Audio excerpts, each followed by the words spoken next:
আসসালামু আলাইকুম রহমতুল্লাহি ওয়া বারাকাতুহু। স্নেহের শিক্ষার্থীবৃন্দ, আশা করি সবাই ভালো আছেন। একাদশ শ্রেণীর যে ফিন্যান্স বই রয়েছে, সেই বই থেকে হচ্ছে আর্থিক বিশ্লেষণের যে চ্যাপ্টারটি, ওই চ্যাপ্টারটি সম্পর্কে আলোচনা করব।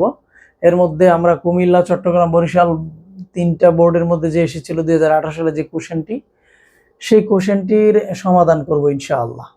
এখানে কিছু গুরুত্বপূর্ণ সূত্র রয়েছে, ওই সূত্রগুলো আপনাকে অবশ্যই মুখস্থ করতে হবে, তাহলে আপনার জন্য অঙ্কের চ্যাপ্টারটি অনেক সহজ হয়ে যাবে ইনশাআল্লাহ।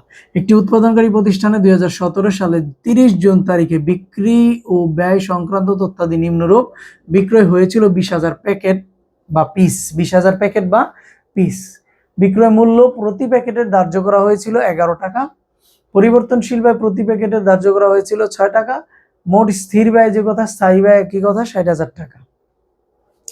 প্রশ্নে বলা হয়েছে সমচ্ছেদ বিক্রি কত একক, একক জানতে চাইছে, মানে সমচ্ছেদ বিন্দু কত একক, সমচ্ছেদ বিন্দু কত একক, এই যে এককের সূত্র এটা সমচ্ছেদ বিন্দু।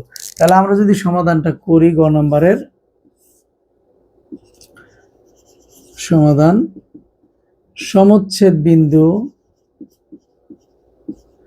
বিন্দু একক, তার সূত্র হচ্ছে স্থির ব্যয় বা স্থায়ী ব্যয় একক প্রতি বিক্রয় মূল্য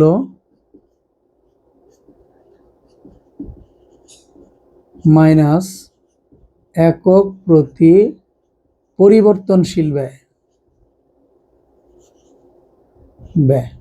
তাহলে আমার স্থির ব্যয় কত টাকা, আজকে 60,000 টাকা বসালাম। তারপরে হচ্ছে আমার একক প্রতি বিক্রয় মূল্য 11 টাকা, একক প্রতি পরিবর্তনশীল ব্যয় 6 টাকা।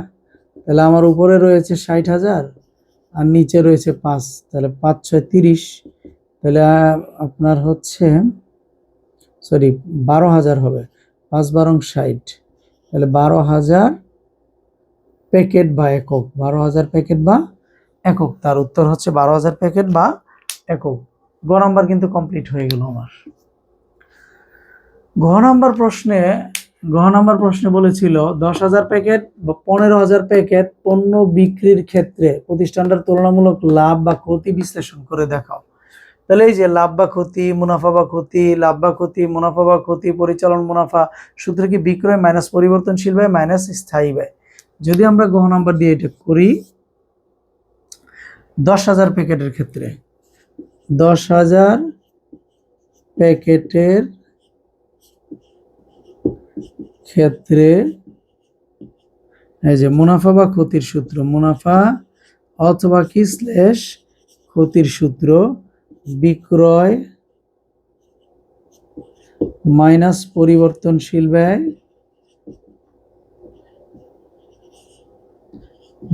মাইনাস স্থির ব্যয়। ওকে, তাহলে আমার বিক্রয় হয়েছিল 10,000 প্যাকেট, প্রশ্নে বলা, তো 10,000 ইন্টু কত টাকা করে, এক প্যাকেটের মূল্য ধার্য করা হয়েছিল 11 টাকা।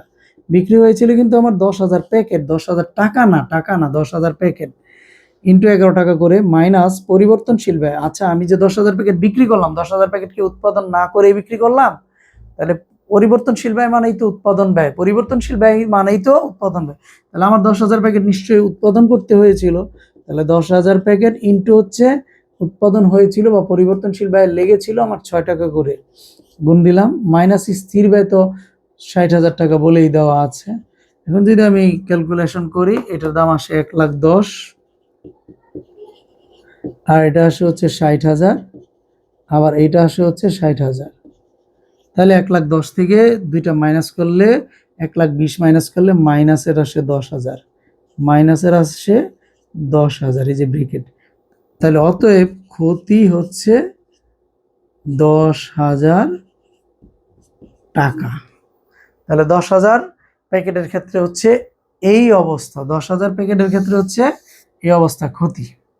কিন্তু আমার কাছে বলেছিল 10,000 প্যাকেট এবং 15,000 প্যাকেটের ক্ষেত্রে। যদি আমি এখন আবার বলি, 10,000 প্যাকেটের ক্ষেত্রে 10,000 প্যাকেট বিক্রি করছি, 10,000 ইন্টু 11, যেহেতু মূল্য 11 টাকা। আবার পরিবর্তনশীল ব্যয় বের করতে হবে, 10,000 ইন্টু 6, যেহেতু 6 টাকা করে, আর স্থির ব্যয় তো 60,000। তাহলে 10,000 সাথে 11 গুণ করলে 1,10,000, আর 10,000 সাথে 6 দিয়ে গুণ করলে 60,000, আর 60,000 যোগ বিয়োগ করলে মাইনাসের 10,000। এই ছিল 10,000 প্যাকেটের ক্ষেত্রে। এবার যদি 15,000 করি তাহলে এই জায়গাটাতে হবে 15, এই জায়গাটাতে হবে 15, আর ওইটা তো ঠিক থাকবে। তাহলে আমার মানগুলো যে জায়গায় পরিবর্তন হচ্ছে, হ্যাঁ, আমার মানগুলো যে জায়গায় পরিবর্তন আসতেছে সেটা হচ্ছে 15,000 ইন্টু 10 মানে 1,65,000, পরে মাইনাস হচ্ছে 15,000 ইন্টু 6 মানে 90, মাইনাস 60। তাহলে আমার 60 আর হচ্ছে 90, 1.5 লাখ, আর এখানে হচ্ছে 1,65,000। তাহলে 1,65,000 থেকে 1.5 লাখ গেলে থাকে 15,000, তা আবার প্লাসের থাকে প্লাসের। তাহলে অতএব আমি বলতে পারি মুনাফা, টাকার পরিমাণ কত? মুনাফা 15,000 টাকা। আশা করি স্নেহ শিক্ষার্থীবৃন্দ আপনারা বুঝতে পেরেছেন। 10,000 প্যাকেট বিক্রয়ের ক্ষেত্রে আমার লস হয় 10,000 টাকা, 15,000 প্যাকেট বিক্রি করতে পারলে আমার লাভ হয় 15,000 টাকা। আশা করি বুঝতে পেরেছেন, বিশ্লেষণ করেছি। এই বিশ্লেষণটা আমরা যদি এই সূত্রের সাহায্যে করেছি, এটা চাইলে টেবিলেও করে দিতে পারবো, তবে কোনোভাবেই করলে মার্কের কোনো পরিবর্তন হবে না। অর্থাৎ আপনি সূত্র দিয়ে করেন, টেবিলের সাহায্যে করেন, এটা আপনার ইচ্ছার উপর নির্ভর করবে। যেমন যদি আমি এটা টেবিলে করি, মুনাফা বা ক্ষতি নির্ণয়, কি নির্ণয় করতেছি? গহ নাম্বার, মুনাফা 10,000 প্যাকেট ও 15,000 প্যাকেটের লাভ বা ক্ষতি নির্ণয়, লাভ অথবা ক্ষতি নির্ণয়। ওকে, তাহলে একটা দিলাম 15,000 প্যাকেট, একটা দিলাম 10,000 প্যাকেট। এটা হলো 10,000 প্যাকেট, এটা হলো 15,000 প্যাকেটের টাকা। বিবরণ আমার কি লাগবে? প্রথমে বিক্রয় যে করব, 10,000 প্যাকেট যখন বিক্রি করবো 11 টাকা করে, তাহলে আমার কত? 1,10,000 টাকা।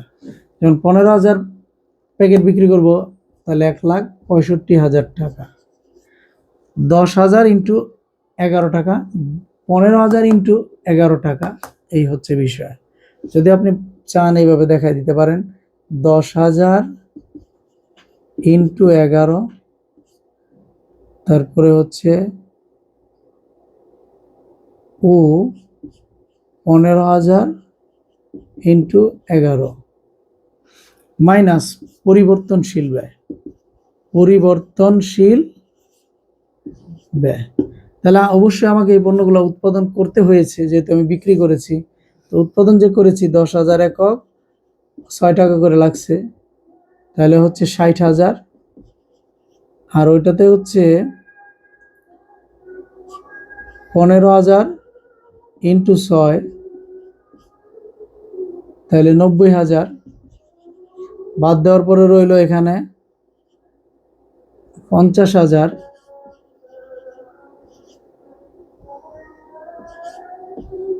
আর এখানে রইল হচ্ছে 75,000।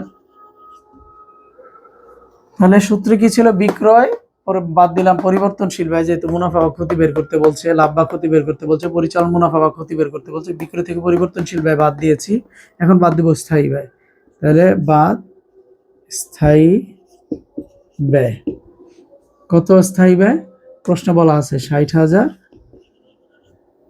আবার 60,000। যেহেতু স্থায়ী ব্যয় কোনো চেঞ্জ হয় না, স্থায়ী থাকবে, তাহলে আমার এখানে মাইনাসের বের হচ্ছে 10, এগুলো মাইনাসের ছিল, এটাও মাইনাসের, এটাও মাইনাসের, তাহলে আমার মাইনাসের বের হয়েছে 10, এটা হচ্ছে ক্ষতি, আর এখানে প্লাসের বের হচ্ছে 15, এটা হচ্ছে আমার মুনাফা। তাহলে অতএব আমি লিখতে পারি মুনাফা বা ক্ষতি, কিন্তু আগে ক্ষতি দেখে আমি লিখলাম ক্ষতি স্ল্যাশ কি মুনাফা। তাহলে দেখা যাচ্ছে প্রশ্নে 10,000 প্যাকেট বিক্রয়ের ক্ষেত্রে 10,000 টাকা লস, 15,000 প্যাকেট বিক্রয়ের ক্ষেত্রে 15,000 টাকা লাভ বা মুনাফা।